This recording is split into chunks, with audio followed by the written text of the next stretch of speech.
जो है हम लोग ग्रुप वाइज अच्छे से आराम से करवा देंगे।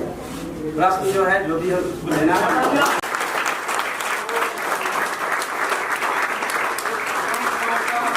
स्वागत है और उनके मम्मी पापा को भी उन्होंने आमंत्रित किया है।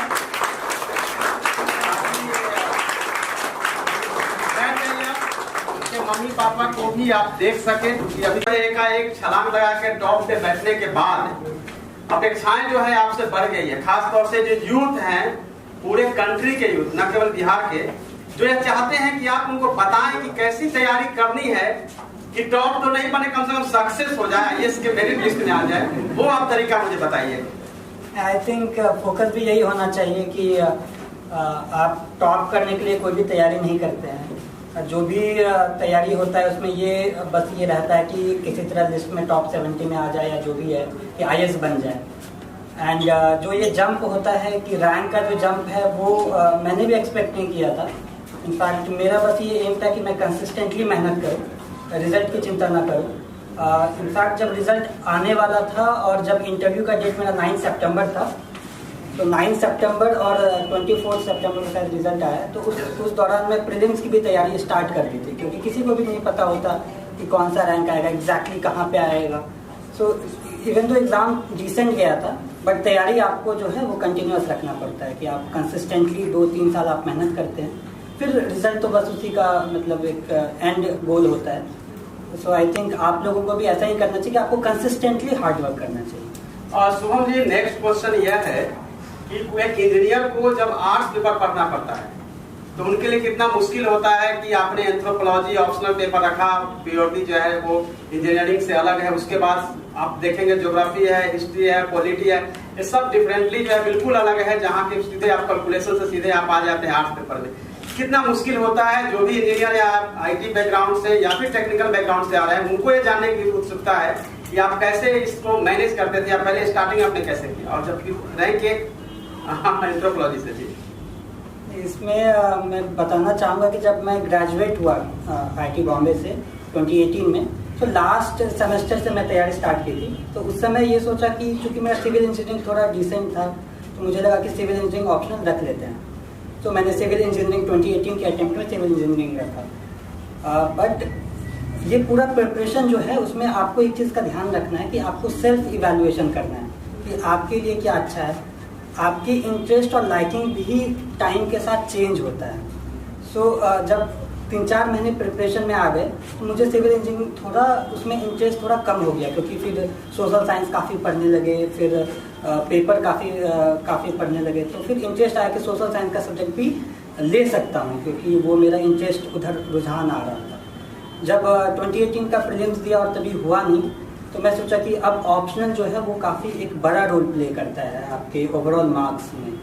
सो मैं डिसाइड किया कि मैं ऑप्शनल चेंज कर रहा हूँ, क्योंकि मेरा जो स्ट्रेंथ था और इंटरेस्ट था वो धीरे धीरे कहीं ना कहीं सिविल इंजीनियरिंग से दूर जा रहा था। एंड जब भी आप तैयारी स्टार्ट करते हैं तो ये थोड़ा मन में रहता है कि 2-3 अटेम्प्ट तो अच्छा, 2 अटेम्प्ट तो कम से कम अच्छे से देंगे।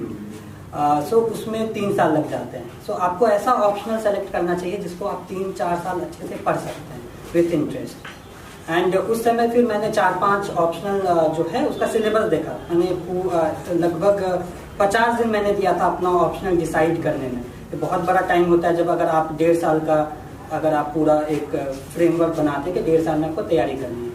सो मैंने लगभग 1.5 महीने दिए और सारे ऑप्शनल का सिलेबस देखा और फिर सेलेक्ट किया। मैंने 4 ऑप्शन सेलेक्ट किए थे एंड में, ज्योग्राफी, सोशियोलॉजी, एंथ्रो और साइकोलॉजी एंड पीएसआई। सारे का सिलेबस देखा, थोड़ा थोड़ा उसके बारे में पढ़ा और फिर एंथ्रो के बारे में पढ़ा, अच्छा लगा। फिर और किताबें पढ़ी थोड़ी, क्योंकि आपको कंटेंट ऑनलाइन मिल जाता है।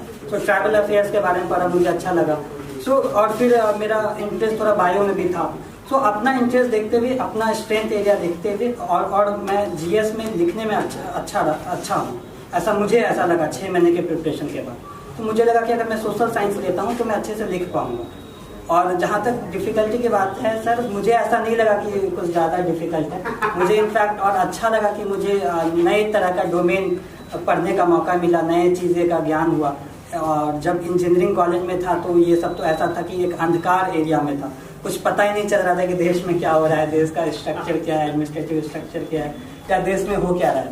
सो एक तरह से एक अलग ज्ञान हुआ, ऐसा लगा कि एक नया पूरा जो नॉलेज डोमेन था वो अनटच्ड था। तो वो बहुत मेरा जो नॉलेज है वो ब्रॉडन भी हुआ। शुभम जी, एक प्रश्न है कि जैसा सोशल मीडिया में आप पहले नहीं थे, बाद में आप IAS बनने के बाद जब आपने रैंक 1 लिया, उसके बाद आपने ट्विटर बनाया, ठीक है। आपके नाम से बहुत सारे फर्जी अकाउंट्स भी बनाए गए, जो भी हो वो उसके मंतव्य जो भी रहे हो। बट एक बात है कि आज का जो जनरेशन है वो सोशल मीडिया में मैक्सिमम टाइम अपना देता है, और मैं हमेशा जब क्लास लेता हूँ बोलता हूँ कि स्वीट पॉइजन है, 1 से 2 घंटा दीजिए। सोशल मीडिया का यूज जब ये करते हैं तो जैसे भी कोई भी एग्जाम के लिए तो हजारों वीडियो हैं, और अगर सुबह से शुरू करें तो शाम तक वो वीडियो ही सबका देखते रहते हैं। तो ये वीडियो देखने का क्या कैटेगराइजेशन होना चाहिए, क्या कैटेगरी किस तरह से हमको देखना है कि हमें जो किसका वीडियो देखना चाहिए, या किस तरह से, या आपने भी अभी स्टार्ट किया है तैयारी कराने के लिए टेलीग्राम पे, उसके बारे में बताइए कि कैसे तैयारी करनी चाहिए, सोशल मीडिया का यूज कितना तक और किस हद तक होना चाहिए। जैसे कि मैंने कहा कि आपको सेल्फ एनालिसिस करना चाहिए, बाकी लोगों से कंपैरिजन आप मत करिए, आप खुद का प्रोग्रेस देखिए। जब मैं तैयारी स्टार्ट किया तो मैं टॉपर्स के जो ये होते हैं फाइनल मार्कशीट, वो मैं हमने देखा 3-4 टॉपर्स के, देखा कि यार 1000 मार्क्स के आसपास 900 मार्क्स के अगर लाते हैं तो सिलेक्शन हो सकता है। तो उस एम तक पहुंचने के लिए आपको जो भी चीज़ आपको रोकती है उससे आप दूरी बनाएं।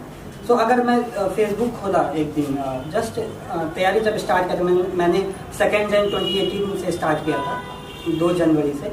सो फेसबुक स्टार्ट किया तो मैं 1 घंटा मेरा टाइम वहाँ गया। तो फिर एनालाइज हुआ कि यार ये तो गलत बात है, 1 घंटा वहाँ चला गया।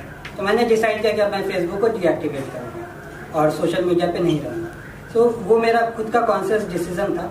सो आपके लिए जो भी चीज़ आपको अपने एम से रोकती है, आप कोशिश करिए 2 साल तक आप माइंड को ऐसा ट्रेन करिए। माइंड को बहुत ईजिली फुसलाया जा सकता है, मैं अपने पूरे तैयारी में ये देखा हूँ। आप माइंड को बोलिए कि 1 महीने बाद, ठीक है 1 महीने तक मैं नहीं यूज़ करूँगा, 1 महीने बाद देखेंगे। फिर 1 महीने से 2 महीने हो गए, फिर 1 साल हो गए, और अभी तो मन ही नहीं करता उतना यूज़ करने का। सो मेरा ये कहना है कि जो भी आप खुद एनालाइज करिए। और मैंने जो ट्विटर हैंडल बनाया वो फेक अकाउंट काफ़ी बन गए थे, इस वजह से मैं एक अपना पर्सनल अकाउंट बनाया, शुभम KR_IAS है। आप फॉलो मत करिए ऐसे बता रहा हूँ। आप बस टेलीग्राम का चैनल फॉलो कर लीजिए, क्योंकि मैं वो साल भर जो है मैं वहाँ। अच्छा, ये टेलीग्राम भी 2-4 मैंने देखा है, आपके ट्विटर हो या टेलीग्राम हो, कैसे समझेंगे उसका बताना पड़ेगा कि ये हमारा जो है यूजर नेम है जिससे देख सकते हैं। अदरवाइज आपका अभी भी सर्च करेंगे तो आपके पिक्चर लगे हुए, मम्मी पापा का वीडियो वगैरह वगैरह पूरा भरा पड़ा है सोशल मीडिया पे। तो आप निक नेम जो है वो बता दीजिए, ताकि आपको जो है फॉलो उसी माध्यम से वो लोग कर पाए। टेलीग्राम पे चैनल का नाम है Shubham Kumar strategy and notes for UPSC। But ऐसा आपको 2-3 चैनल में मिल सकता है, तो उसका लिंक में जाइएगा तो वहाँ पे एक काम करेंगे, वो हम आप लोगों को बता देंगे, हमारा मिशन 50 का भी चैनल है उस पर, और उस पर भी शुभम कुमार अवेलेबल रहेंगे, जहाँ का आपको गाइड करेंगे। तो प्रॉपर जो है इनसे मैं पूछकर आप लोगों को कन्वे कर दूंगा, या फिर जो भी हमें अभी यूट्यूब और फेसबुक के माध्यम से देख रहे हैं, हजारों जो हमारे स्टूडेंट्स हैं, उनको भी पता हो जाएगा, चैट बॉक्स में बता पाऊंगा। इसमें ये है कि शुभम SHUBHM ये ट्विटर का भी हैंडल है, और टेलीग्राम पे भी यही आईडी है।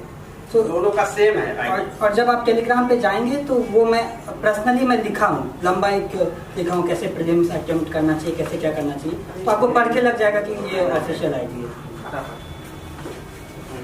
और वहाँ पे मैं अपने नोट्स भी शेयर करूँगा कि कैसे नोट्स बनाना था। फिर मेंस के लिए भी जो भी लिंक वगैरह होगा, जहाँ कहीं भी मैं बोलूँगा वहाँ पे लिंक मैं शेयर करूँगा।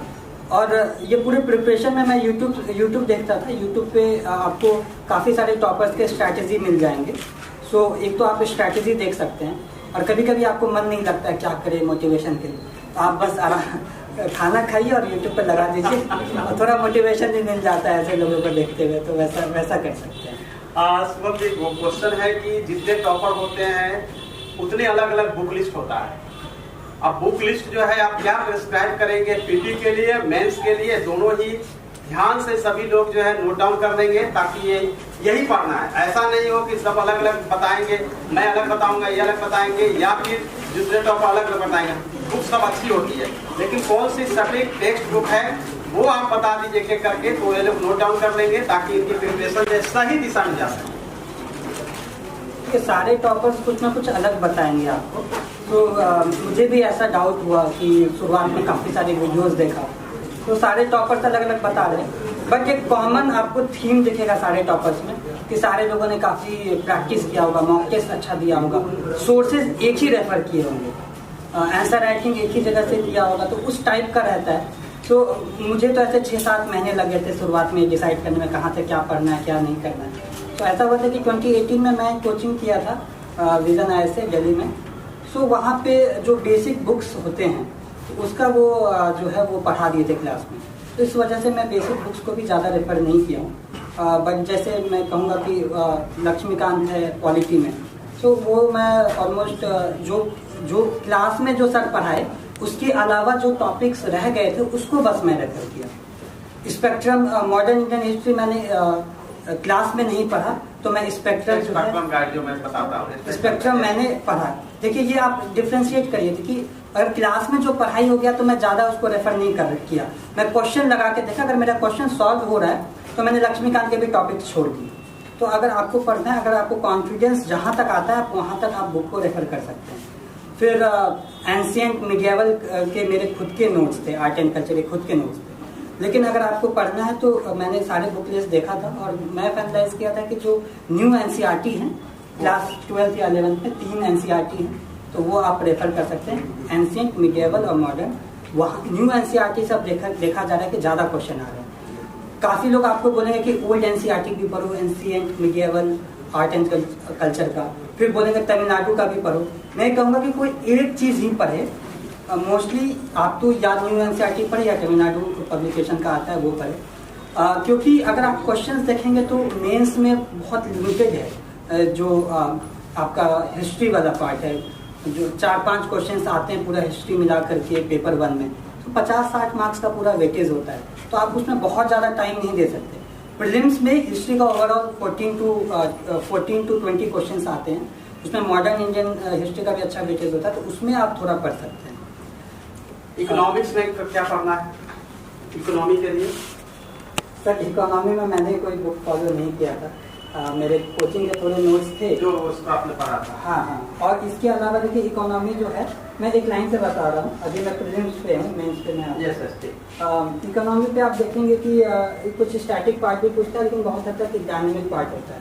तो जैसे मैं न्यूज़पेपर अगर पढ़ता था तो सारे जो टर्म्स नए नए आते हैं और आप प्रीवियस ईयर क्वेश्चन को अभी से थोड़ा थोड़ा देखते रहिए, क्योंकि आपको आइडिया लगेगा कि कहाँ से क्वेश्चन आ रहा है। सो इकोनॉमिक पढ़ाई होती है, तो मैं क्या किया कि क्लास में मुझे पढ़ा दिया था, तो मैं कोई बुक नहीं रेफर किया, मैं क्लास में ही देख करके मैं उसको 2-3 बार पढ़ा और फिर मैं क्वेश्चंस लगाया। क्वेश्चंस मैं लगाया तो मैं देखा कि 70% क्वेश्चन जो है जो स्टैटिक पार्ट के वो हो रहे हैं, तो फिर मैं कहीं और ज़्यादा इधर उधर भटका नहीं। और जो डायनेमिक पोर्शन है उसके लिए आप न्यूज़पेपर पढ़िए, फिर जो भी टर्म्स आते हैं न्यूज़पेपर में उसको गूगल करिए, ये हैबिट बना लीजिए, कुछ अगर नहीं आ रहा है तो गूगल करिए। और मैं क्या करता था, गूगल के बाद मैं टैब्स को ओपन रखता था मैं अपने फ़ोन पे, अगर मुझे याद नहीं हुआ कि ये टर्म्स क्या है तो मैं टैब्स ओपन रखता था। एनी टाइम मेरे फ़ोन पे लगभग 400-500 टैब्स ओपन रहते थे, तो बाद में अगर रिवीजन करने का हुआ तो फ़ोन पे ऐसे ऐसे करके पूरा रिवीजन कर लिया। यानी तो अगर मुझे टैब क्लोज करना है तो वहीं कोई एक नोटबुक बना लिया, वहाँ पे थोड़ा सा नोट डाउन कर लिया। तो इनिशियली मैं ऑफलाइन नोट्स बनाता था, ऑफलाइन में आपके पेजेस इधर उधर हो जाते हैं, अगर आप कंफर्टेबल हैं तो आप कहीं पे भी बना सकते हैं, कोई एक जगह बनाइए। और करंट अफेयर्स के लिए मैंने विजन आईएएस का मैगजीन फॉलो किया था, इंग्लिश हिंदी दोनों में आता है, मंथली मैगजीन है। तो बट आप मैगजीन पे जो है वो बस डिपेंडेंट ना रहे, क्योंकि आप मंथ के एंड में उतना सारा इंफॉर्मेशन पढ़ेंगे तो आप उसको याद नहीं कर पाएंगे। तो आप कंटिन्यूअस आप न्यूज़पेपर पढ़ें। न्यूज़पेपर के लिए मैं द हिंदू पढ़ता था, बट फिर बाद में ऐसा हुआ कि हिंदू में थोड़े नेगेटिव न्यूज़ अच्छे खासे आने लगे, तो फिर मैं सोचा कि थोड़ा बैलेंस आउट करता हूँ, तो फिर मैं इंडियन एक्सप्रेस का एक्सप्लेन पेज आता है वो मैं पढ़ता था। और ये दोनों न्यूज़पेपर जो है वो मैं मेंस में भी पढ़ा, प्रीलिम्स और मेंस के बीच में। प्रीलिम्स और मेंस के बीच में मैं कंसिस्टेंटली पढ़ा। प्रीलिम्स में कभी कभी होता था कि एक दिन मिस भी हो जाता था, तो कोई दिक्कत नहीं है, आप कोशिश करें कि आप फॉलो कर पा रहे हैं 1 घंटे। पॉलिटिकल न्यूज़ ना पढ़े, स्पोर्ट्स के न्यूज़ ना पढ़े, जो काम के हैं, जो एडिटोरियल होता है और फ्रंट पेज होता है, बस इतना ही। आपको 45 या 15 मिनट्स लगेंगे। इनिशियली मैं 2 घंटे देता था टाइम, फिर उसको कम किया, फिर टाइमर लगा के पढ़ता था। मेरे पास हमेशा एक स्टॉप वॉच होता था, गले में भी उसमें ये भी था, गले में भी डाल देता था, स्टॉप वॉच डाला। तो इसका एक फ़ायदा ये है कि आपको पता होगा कि एग्जैक्टली आपका टाइम कहाँ जा रहा है। अगर मैं अपने चेयर से उठता था तो उसको मैं रोक लेता था, फिर टाइमर वो मैं स्टार्ट कर दिया। तो वैसे करके आपको एग्जैक्टली पता होगा कि आप कितने घंटे दे रहे हैं, कितने घंटे बाहर जा रहे हैं। और तो ये न्यूज़पेपर का हो गया, इकोनॉमी हो गया, पॉलिटी हो गया, हिस्ट्री हो गया। सो यही है। इन्वायरमेंट में भी मेरे क्लास के नोट्स थे। शंकर आयस थोड़ा सा मैं पढ़ा था। शंकर आयस लोग जनरली शंकर आयस का रेफर करते हैं, बट अगर स्टैटिक पार्ट अगर आपको क्लासरूम में हो जा रहा है तो आप वो कर लीजिए। अगर बुक रेफ़र करना कर सकते हैं, मैंने रेफ़र नहीं किया था। और जो डायनेमिक पार्ट है, इन्वायरमेंट और साइंस टेक बहुत ज़्यादा डायनेमिक है। तो इसके लिए मैं क्या करता था, देखिए अगर आप बुक रेफ़र करेंगे या बुक पे हमेशा फुल्ली डिपेंडेंट होंगे, जो सबसे करंट अफेयर्स वाले क्वेश्चन है वो बुक में भी नहीं आएगा, वो 1 साल 1.5 साल बाद आता है। और यूपीएससी जैसा क्वेश्चन पूछेगा, बुक वैसा ही छाप देगा, मतलब दिखाने के लिए कि हाँ चलो यहाँ बुक से आया। तो धीरे धीरे आप देखेंगे जो जितनी भी किताबें हैं वो धीरे धीरे मोटी होती जाएंगी, क्योंकि यूपीएससी के पैटर्न पे वो कंटेंट जो है ऐड करते रहते हैं। तो आपको एक स्टेप आगे रहना है। उसके लिए आपको क्या करना है कि प्रीवियस ईयर क्वेश्चन को एनालाइज करिए, देखिए कहाँ से पूछ रहा है, फिर आप बुक्स या कोई और बुक रेफर करें या गूगल करें। तो इन्वायरमेंट के लिए मैं क्या करता था कि अगर आप देखेंगे जो नेशनल पार्क हैं, ये सबसे क्वेश्चन आता है, टाइगर रिजर्व से आता है।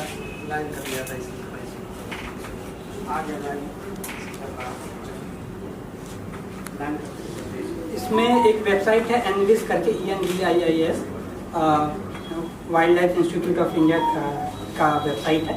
यहाँ पे आपको सारा जो इन्वायरमेंट से रिलेटेड जो नेशनल पार्क्स हैं, सारे डिटेल्स है वो आ जाएंगे। अब 50 टाइगर रिजर्व है, 51 आई थिंक ना, और 52 हो गए। हाँ, तो बाहर आपको एज ए लोकेशन कौन सबसे बड़ा नेशनल पार्क, कौन सबसे एरिया में सबसे बड़ा है, पूरा लिस्ट आ जाता है। तो आप गो थ्रू करें, इसमें आपको हार्डली 1 दिन जाएगा। अगर आप अकेले पढ़ेंगे तो आपको कभी याद नहीं होगा। अगर आप 3-4 लोग मिलके पढ़ेंगे और बोलेंगे कि तुम पूछो, ऐसे ऐसे करके पूछेंगे पीयर ग्रुप में, तो आपको 1 दिन में सारे नेशनल पार्क याद हो जाएंगे, आपको 1 दिन में सारे ये याद हो जाएंगे, क्या कहते हैं, टाइगर रिजर्व याद हो जाएंगे। और वाइल्ड लाइफ का जो होता है वो आपको आइडिया लग जाएगा कि अगर क्वेश्चन आएगा तो आप गेस वर्क कर पाएंगे। तो ये सब चीज़ आप वेबसाइट से रेफर कर सकते हैं। फिर एक होता है ईयर एंड रिव्यू। सारे मिनिस्ट्री का PIB पे ईयर एंड रिव्यू आता है 10 पेज का। अब तो कोचिंग इंस्टीट्यूट भी निकालने लगे उसका जिस्ट, लेकिन मैं बोलूँगा कि आप PIB वहाँ पे डालिए, ministry of environment MOEFCC year and review PIB। आप गूगल करेंगे, पहला लिंक आएगा, आप उसको खोलिए। 10 पेज का डॉक्यूमेंट होता है। इन्वायरमेंट के लिए मैं लास्ट 2 इयर्स का जो है वो ईयर एंड रिव्यू देखता था। अब ईयर एंड रिव्यू पढ़ने का भी तरीका है, आप पढ़िए, वहाँ पे आपको कुछ टॉपिक रहेगा कि ये स्कीम न्यूज़ में है, ये चीज़ है, तो आपको वहाँ से पता चलेगा कि गवर्नमेंट के मुताबिक कौन सा स्कीम इम्पॉर्टेंट है। सो फिर आप उस स्कीम को आप गूगल करके उसको डिटेल में पढ़ लीजिए। अगर आप स्कीम्स वगैरह पढ़ने जाएंगे तो 400-500 पेज की किताब हो जाएगी पूरे गवर्नमेंट स्कीम्स में, उतना तो पॉसिबल नहीं है। तो मैं क्या करता था कि जो टॉप 10 मिनिस्ट्री है, वुमेन एंड चाइल्ड डेवलपमेंट है, एग्रीकल्चर फार्मर्स का है, हाँ वो है, फिर आपका इंडस्ट्री का है, फिर MOEFCC है। तो ये सारे जो टॉप 10 मिनिस्ट्री है उसका आप ईयर एंड रिव्यू आप देख लीजिए और फिर उसको गूगल कर लीजिए। जो उसके अंदर कोई टर्म्स अच्छे आ रहे हैं, कोई स्कीम्स आ रहा है, वो आप कर लीजिए। इससे आपका नॉलेज ब्रॉड होगा, आप ऑप्शंस जो है प्रीलिम्स में एलिमिनेट कर पाएंगे। और बहुत बार होता है कि मैं 2020 में देखा, 2019 में भी देखा, क्वेश्चंस डायरेक्टली वहाँ से आ जाते हैं।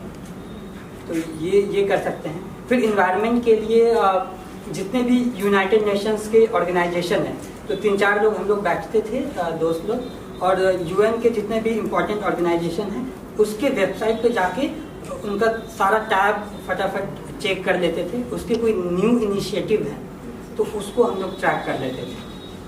तो ये आप काम कर सकते हैं, इसमें ज़्यादा टाइम बिल्कुल नहीं लगता है, 2-3 लोग मिलके अगर करेंगे तो जैसे UNCBD है, UNCCD है, ऐसे करके आप सारे यूनाइटेड नेशंस के जो इम्पोर्टेंट है टॉप 10 आप उसके वेबसाइट्स पे जाके चेक कर सकते हैं। फिर इसके 2 पेज के मेरा जो फाइनल होता था वो 4 पेज का नोट्स होता था PIB से, और इससे सब मिला के 4-5 पेज का शॉर्ट नोट्स होता था। कैसे आपने इंटरव्यू का आपका क्या एक्सपीरियंस रहा इसके बारे में जानना चाहते हैं? तो उससे पहले सर थोड़ा एक प्रीलिम्स और मेंस का बताइए, तो अच्छी बात है कि और पूरा समय शुभम देने के लिए मूड में आए हैं, और इतने जो बच्चे हैं हमारे मिशन सिटी के, इसके अलावा पूरे इंडिया के लोग अभी आपको लाइव के माध्यम से भी देख रहे हैं, इसीलिए आप समझे कि अभी लाखों हजारों की संख्या में, तो इसलिए आप जो प्रश्न जी बताइए ना, आप अपने तरफ से बताएंगे ज़्यादा बेटर बताएंगे। देखो प्रीलिम्स में ऐसा होता है कि जब मैं मॉक टेस्ट देता था, आप मॉक टेस्ट जरूर लगाएं। मैं क्या करता था कि प्रीलिम्स में विजन IAS का जो 35 टेस्ट मैं सारा देता था, और इसके अलावा जो इम्पोर्टेंट कोचिंग है, काफ़ी सारे कोचिंग है, उसके जो है फुल टेस्ट ऐसे लगाता था। फुल टेस्ट बस फुल टेस्ट, बाकी सब विजन IAS का पूरा। आप कोई भी कोचिंग का जो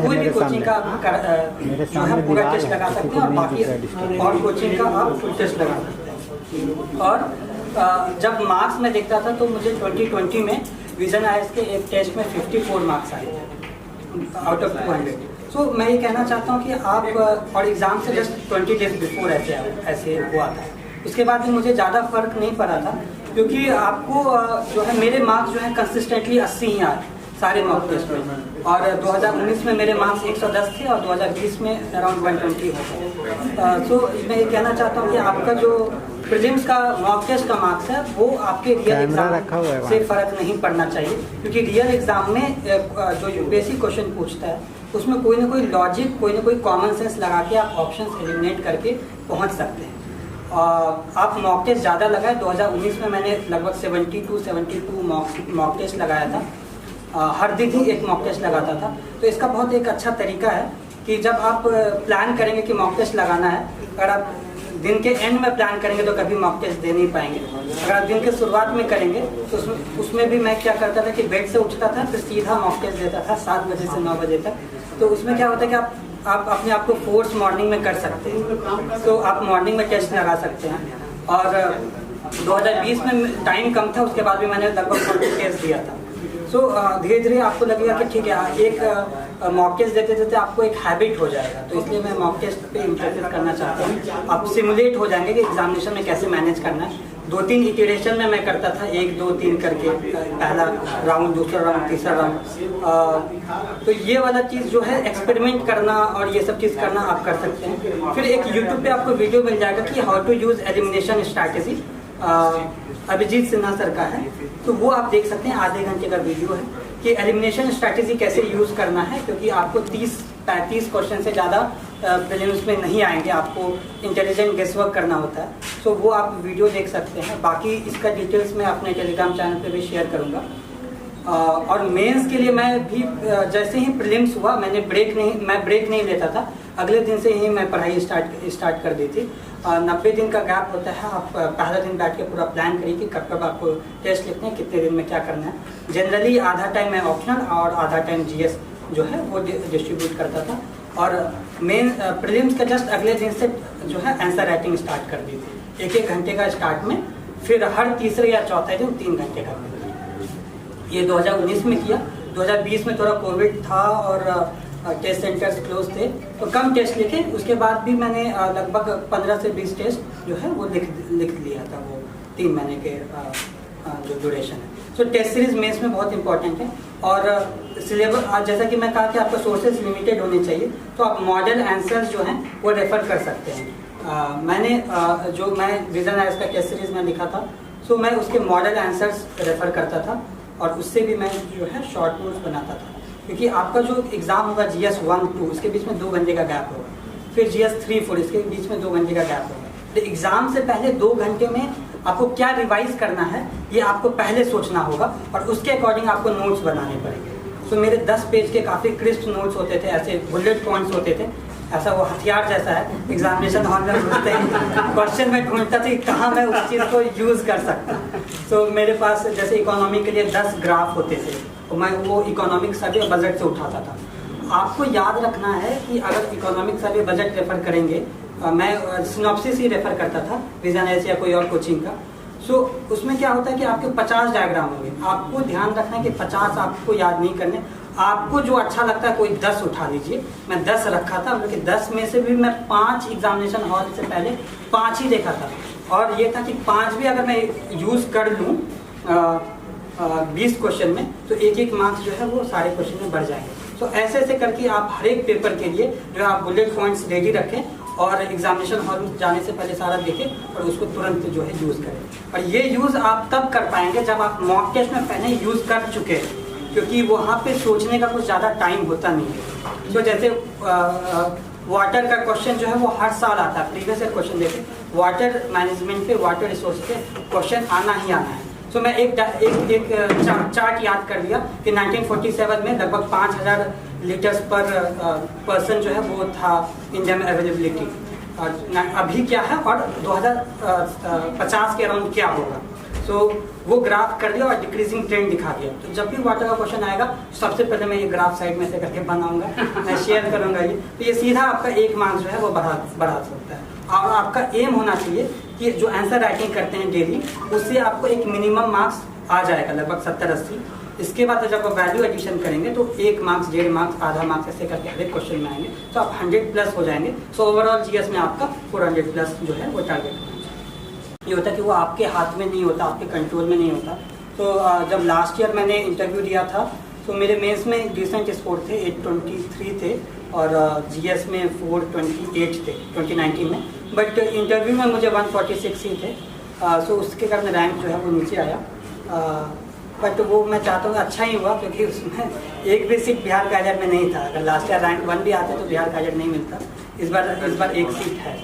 सो इंटरव्यू का मैं कहना चाहता हूँ कि कॉन्फिडेंस जो है, अगर आप कॉन्फिडेंटली उस इंटरव्यू बोर्ड को फेस कर लेते हैं और जो क्वेश्चन नहीं आता है उसको आप कॉन्फिडेंटली बोल देंगे कि सर मुझे नहीं पता, आपको 170 to 180 आ जाएगा। मतलब उतना ही करने से आपको 170 आ जाता है।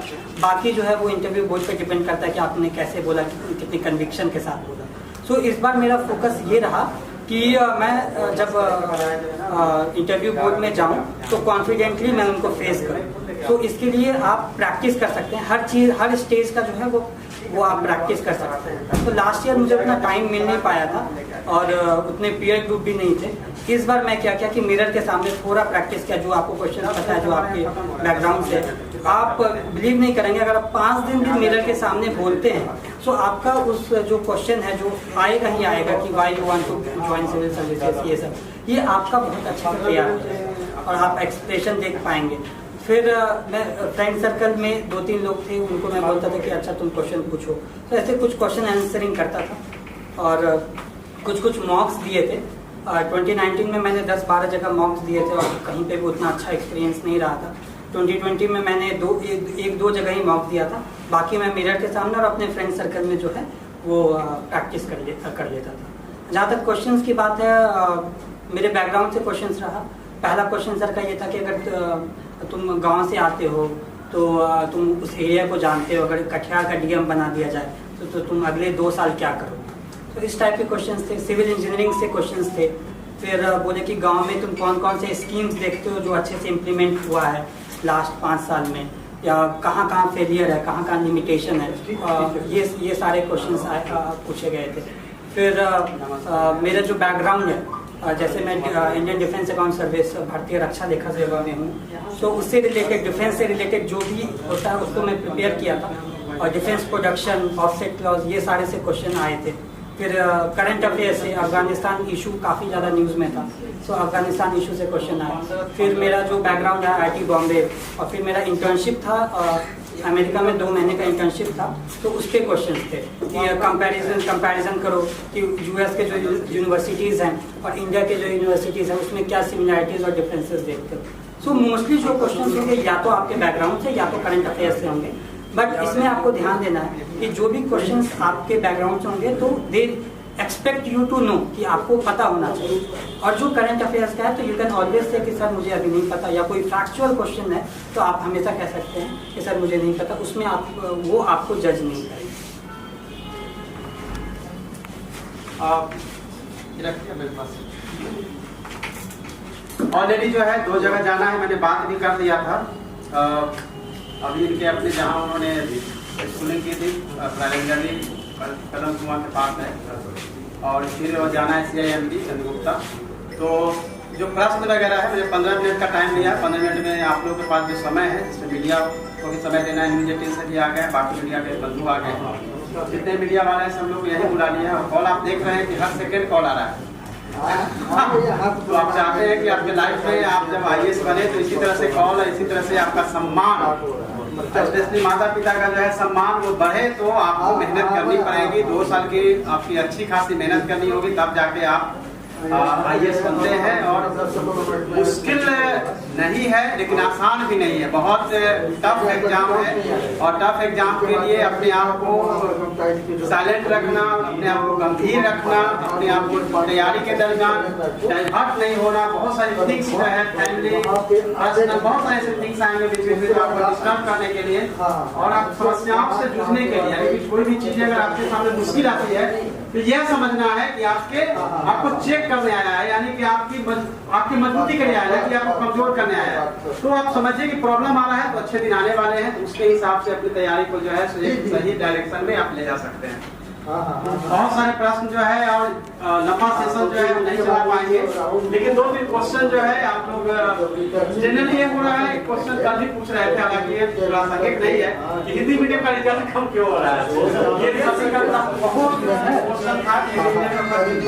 मुझे जो लगता है मैं जवाब दे दूं, हिंदी मीडियम में जो मटेरियल्स है बहुत, जिसका सिलेक्शन जो है करना बहुत मुश्किल होता है। इंग्लिश मीडियम आते हैं तो विवेक चंद्रा की पढ़ना है, उनकी किताब पढ़नी है, SK पांडे की किताब पढ़ी, BL गुरव की किताब पढ़नी है, यानी सबकी किताब पढ़ लेनी है। और कुल मिला के क्या होता है, हिंदी मीडियम वाले बहुत सारे जो है लेके रख लेते हैं। इंग्लिश मीडियम में होता है कि बिल्कुल परफेक्टली कंसाइज। दूसरी बात है, हिंदी मीडियम से रिजल्ट, आपकी हिंदी भी तो अच्छी होनी चाहिए, उसकी वर्तनी, उसके व्याकरण सब ठीक होने चाहिए।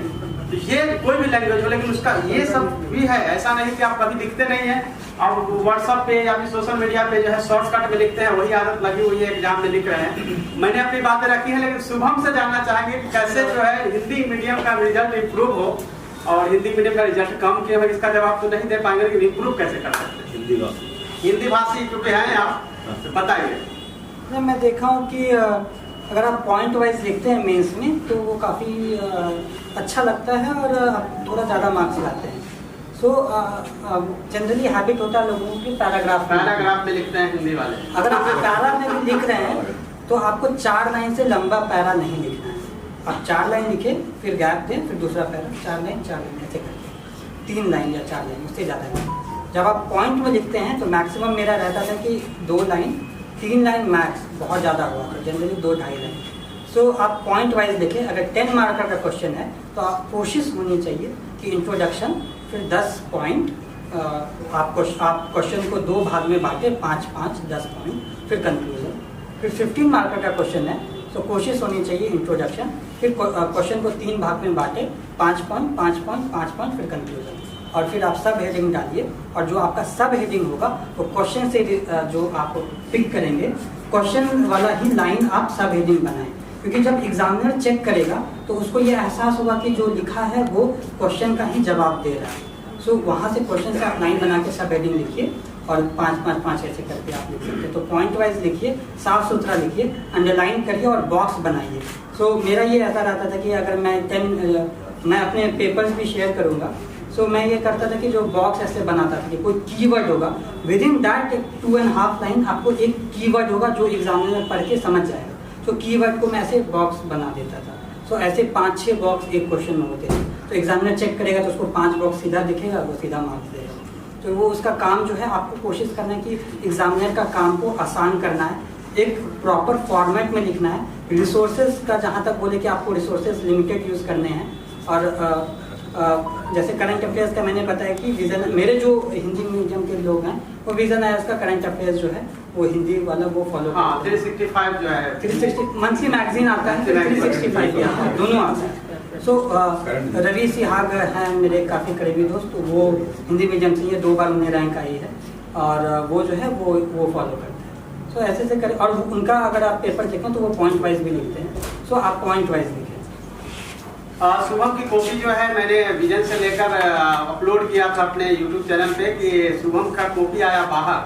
तो वो उस लाइन में आपने देखे होंगे कि जो बता रहे हैं कि उन्होंने प्रैक्टिस भी किया था वो मॉडल सेट का भी, तो नीचे जो है वो हाईलाइट किया हुआ है, हर लाइन के बाद जो हाईलाइट किया है सब हेडिंग डाला हुआ है, यानी कि एग्जामिनर के काम को उन्होंने आसान कर दिया था, जिसके चलते जो है स्कोरिंग जो है अच्छा होता है। तो आप लोग उसको भी प्रेफर करते बताइए। 2019 का सर वो पेपर है। आगे का थोड़ा अभी जो है आप लोग के लेटेस्ट जो है कॉपी लिखेंगे जब टाइम मिलेगा, लिख चुके हैं जब वो अवेलेबल कराएंगे तो हम आप लोगों को प्रोवाइड करवा पाएंगे कि किस तरह से उसमें लिखना है। 2-3 क्वेश्चन के बढ़ेंगे। सबसे पहले राइट साइड से किन्हीं को 1-2 लोग जल्दी से क्वेश्चन कर लीजिए, खड़ा हो जाइए, जल्दी बताइए। सर कह रहे हैं कि वो आप जॉब करते हुए भी इस चीज़ को मैनेज किए हैं सर, उसके बारे में कुछ प्लान बताइए। जॉब वाले हैं, जॉब पे हैं। मैं मेंस जो है वो जॉब से पहले दे दिया था, क्योंकि मेंस के लिए लबासना की 3 महीने की ट्रेनिंग होती है, उसको मैं स्किप किया था। लेकिन प्रॉब्लम हुई थी, मैं बताता हूँ कैसे, क्योंकि हमें दिसंबर में ज्वाइन करना था और वो बोल रहे थे एग्जाम, और जनवरी में एग्जाम था, तो मेरा पूरा दिसंबर चला गया था वो ऑनलाइन ज्वाइनिंग कराने में। तो मैं 20 दिन ऑलमोस्ट पढ़ नहीं पाया था। फिर जब मेंस दे दिया, इंटरव्यू का टाइम आया तो ट्रेनिंग चल रही थी, तो वहाँ पे थोड़ा दिक्कत हुआ। तो मैं पापा को भी कल बता रहा था कि 2019 का जब मैं अटेम्प्ट दे रहा था तो 20 दिन पहले लगा कि इस बार तो नहीं हो पाएगा, क्योंकि मेंस का प्रिपरेशन प्रीलिम्स के जस्ट बाद ही ज़्यादा स्टार्ट किए। और फिर मुझे याद आया कि प्रथम कौशिक रैंक 5th थे, कि उनको भी ऐसा लगा था 18 दिन पहले या 24 दिन पहले। तो लगा कि यार उनको लग सकता है तो मुझे लग रहा है तो अच्छा ही है ना। और फिर इस बार जब मैं लिख रहा था तो मैं जो है एक 22 या 23 को मैं टेस्ट लिखा था, और मेरे जो पीयर ग्रुप में थे जिसको मैं गाइड किया था उसने लिखा, और ऐसा लगा कि मेरे से अच्छे लिखे। मुझे लगा कि यार मेरा जो है कहीं ना कहीं क्वालिटी जो है उतना अच्छा नहीं है। सो 9 जनवरी को पेपर था, और 25 दिसंबर को ऐसा लग रहा है कि मेरी तैयारी उतनी अच्छी नहीं है, कुछ नहीं किया हूँ। तो उस समय मैं अपने जो दोस्त है उससे बात किया, वो मेरा कॉपी देखा, बोला कि भाई तुम्हारा तो बहुत अच्छा है, क्यों टेंशन ले रहा है। तो इस समय आपको बहुत ज़रूरी है कि आप पॉजिटिव लोगों से रहें। आपको हमेशा लगेगा कि आपकी तैयारी पूरी नहीं हुई है, आप अच्छे से पढ़ नहीं पाए हैं, लेकिन आप फोकस करें आंसर राइटिंग में, और फिर कोशिश करें कि जो भी तैयारी हुई है उसको, जितना भी तैयारी की है उसको अच्छे से अच्छे जो है एग्जामिनेशन हॉल में लिख दें। काफी चैलेंजिंग हो रहा है, हर साल डिफिकल्ट होते जाता है, डिफिकल्ट नहीं मैक्सिमम डिफिकल्ट कह सकते हैं सर। उसका जो रीडिंग कम्प्रीहेंशन का पार्ट है आरसी का, सर उसमें भी ऑप्शन दे रहे हैं, level 1 and 2, 2 and 3। Sir RC भी वेरी डिफिकल्ट हो रहा है, ईयरली साल बाई साल सर सीसेट बहुत डिफिकल्ट हो रहा है, कैसे हैंडल करें?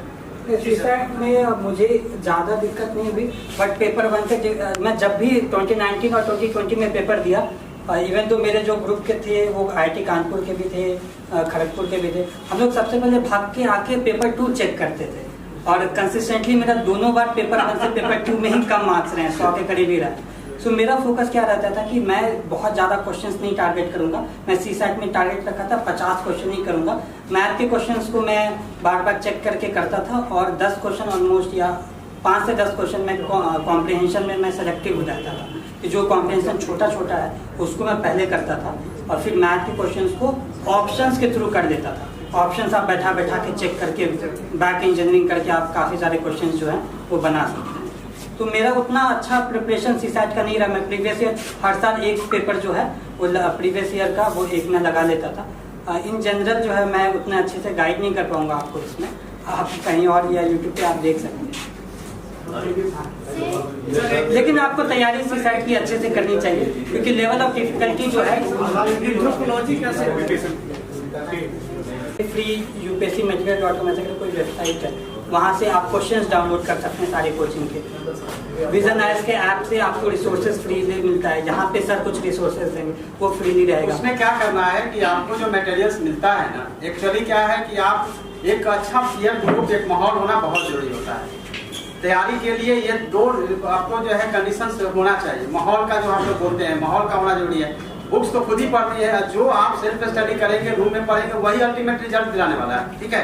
तो उसके लिए जो है आपके मटेरियल्स अच्छा हो। अभी तो सोशल क्वेश्चन का ये था कि सोर्सेज वगैरह का, तो यूपीएससी का आप सिलेबस डाउनलोड कर सकते हैं यूपीएससी के वेबसाइट से, और उसको लिखिए और आगे यूपीएससी लिखिए, तो आपको 2-3 कोचिंग इंस्टीट्यूट के उस पर आर्टिकल्स मिल जाएंगे। रजिस्ट्री का मिलता है, बहुत सारे कोचिंग का मिलता है। आप 2-3 कोचिंग का आप देखिए तो ऐसा होगा कि हर टॉपिक पे आपको 5 से 6 पेज का जो है वो कंटेंट मिल जाता है। तो कंटेंट की कमी आपको कभी भी नहीं होगी, आप गूगल से हमेशा निकाल सकते हैं। बस टॉपिक लिखना है, आगे यूपीएससी डालना है, काफी सारे कंटेंट मिल जाएंगे। आगे जो है हम लाइव सेशन कर देंगे फेसबुक यूट्यूब पे, जिसके माध्यम से आपके बाकी जो प्रश्न बच गए हैं तुरंत दीजिएगा, बाकी जो प्रश्न बच गए ले लिया जाएगा। 2 इसमें अभी बच गया है कर, एक तो मीडिया बंधु जो आए हैं अपना मीडिया का जो है वो जल्दी कर देंगे, उसके बाद आपका एक ग्रुप फोटो हो जाएगा, उसके बाद इसको हम लोग क्लियर कर देंगे। 2 मिनट का वीडियो। हाँ टाइम नहीं है।